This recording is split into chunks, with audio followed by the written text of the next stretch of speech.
Tonight we're commemorating Karen Stewart's 25 years in this club, and hasn't it been a long 25 years, Karen? And it's been a long time for me with 23 years, Jeff with 23, and Michelle with 17. And Karen has given us no parole, no time off, no relief in sight.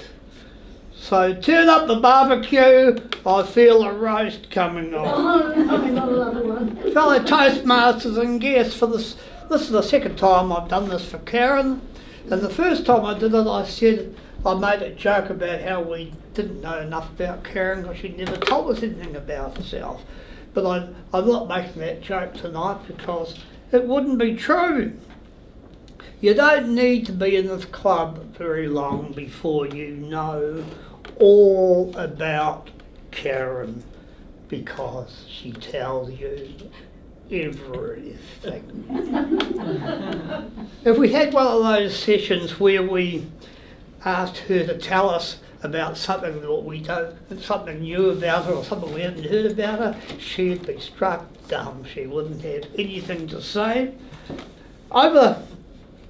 Over the 25 years, she's done at least 100 speeches. So think of that, fellas, 100 speeches over 25 years. And think of that, 100 speeches, 98.2%, which have been about her favourite topic, herself.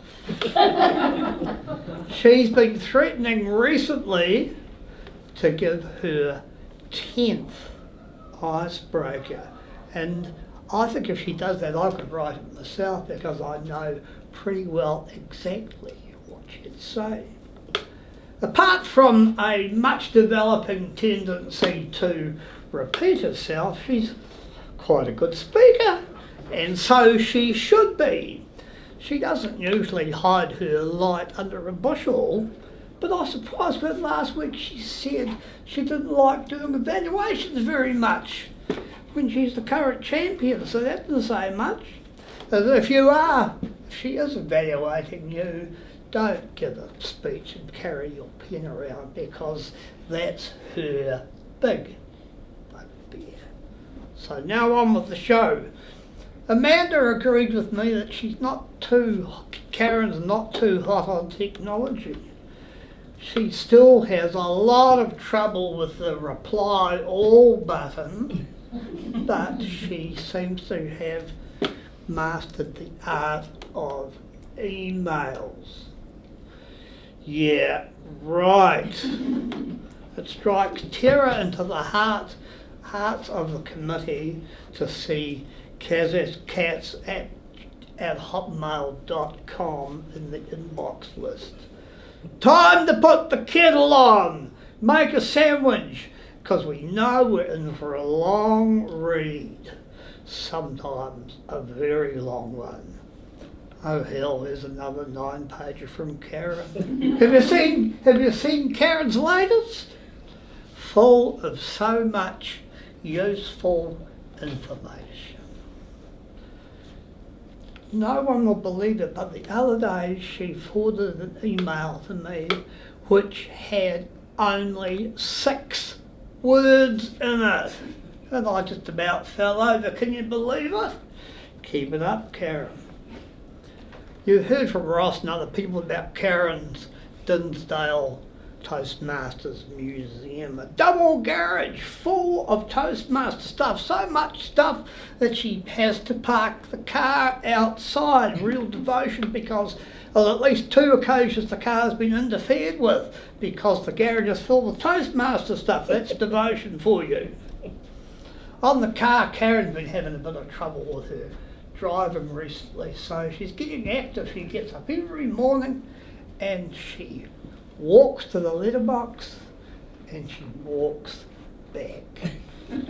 Now I don't know if you know that Karen, or you probably do know because you know that she's a member of the Scrabble Club, and she'll be and so I I rang up the president of the Scrabble Club and they're a bit worried about Karen because she hasn't paid her fees. So they're starting to send her threatening letters. Oh. Which ones are And those? she rang me the other day saying, I can't believe I lost that Scrabble game. There's no effing way. It's fake. Now's the time to get personal. I think I've been pretty kind to her. I've suddenly realised while I was doing this that Karen's one of my best friends. I never thought of it that way, and I hope that survives after this. We've certainly survived worse, because Karen and I, over 23 years, have had a lot of run-ins. For years, for a long time, new members thought we were a couple, but not so much lately. Karen's often said she thought about that was a possibility for a long time until she found out what I was like. Even today, Michelle sometimes refers to Karen as being my wife. I still wonder whether Karen's are still after me, but if so, I've got news for her. So there's a private joke in the title of my speech. No, you can't. No, Karen, you can't stay the night. Before I wrote the speech, I googled how to do roasts, and they told me there's a delicate balance between being funny and being insulting, and it would be quite easy to be insulting towards Karen. But there was one good quote that I quite liked. It was a bit overblown, but I really liked it. We only roast the ones we love. I thought that was really good. Don't get carried away there, Karen. No, you can't. There are things, and I haven't gone into any great detail, there are things about Karen that drives us nuts, and I've described some of them tonight. However, and it's a big however, and that however is a word you never use in Toastmasters, we can't argue with Karen's enthusiasm and commitment to the club, and we hope it continues. Congratulations, Karen.